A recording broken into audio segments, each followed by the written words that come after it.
Ready, start.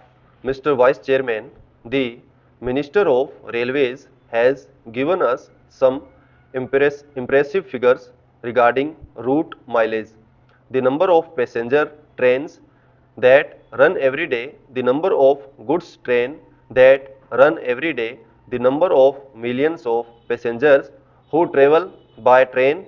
He has tried to compare them in view of the vastness of the country, the large number of passenger trains being run, the large number of goods trains being run, and the big route mileage.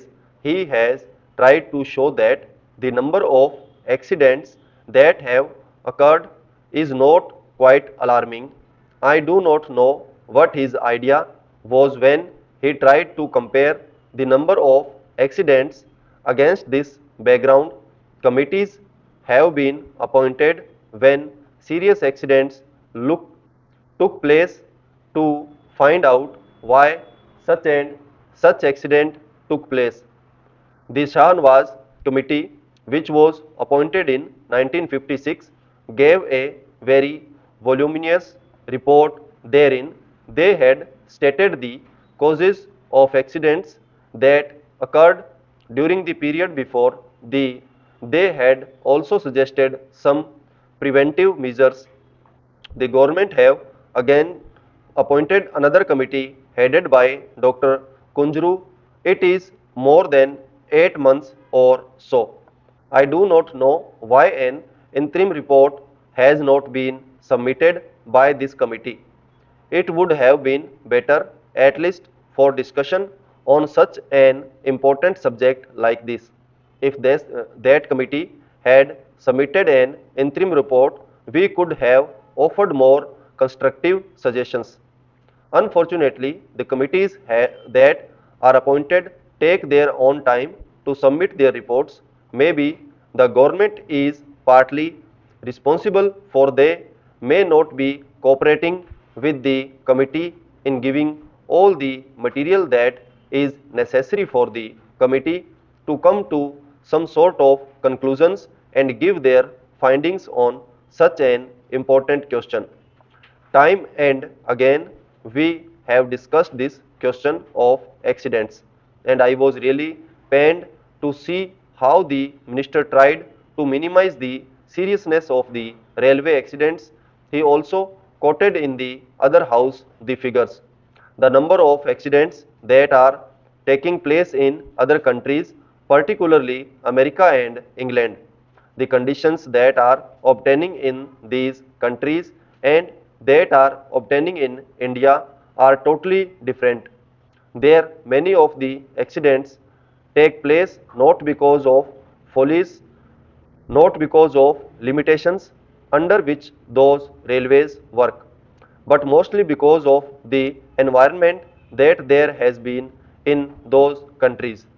So, he did not mention the figures here, but took refuge under the guise that our railways work much better than the railways work in other countries, and that the rate of accidents in India is much lower than the rate of accidents in America or England.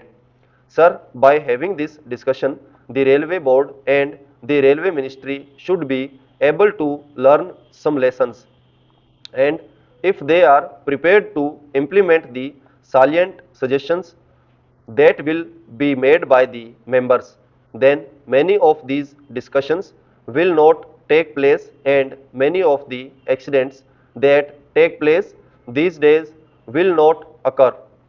It has now become almost an everyday affair. After the statement was made by the Honorable Minister in this House and the other House, another accident had occurred to a deluxe train. It is therefore incumbent and imperative on the part of the Railway Ministry to see whether they could avoid these accidents. Many of the accidents that have occurred not because they are accidents but because of the wrong things done by the Railway Ministry. When a train leaves the station, care is not taken to see whether it has a defective engine, defective locomotive, whether proper check was made of it, whether the bogies that are attached to the train are properly checked up, whether the screws and bolts that are there are properly placed in their proper places, and so on. There are all things which, if properly inspected, will show whether the train is fit for travel.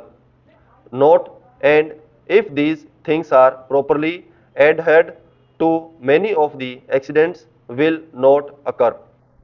A member in the other house has reported a statement from the statesman of Calcutta that the loco shed people asked the driver of a particular train to somehow manage, even though he complained that he could not take the train. He tried to manage. When the train arrived very late, he was said to have been manhandling by the crowd for the late arrival of the train, and he is reported to have stated to the correspondent that in spite of the protest that he made, he was asked to take that locomotive, which was very defective. Last year, similar accidents occurred. For instance, the Ranchi accident. It is also reported that the engine driver protested when he was asked to take the train because the engine was defective.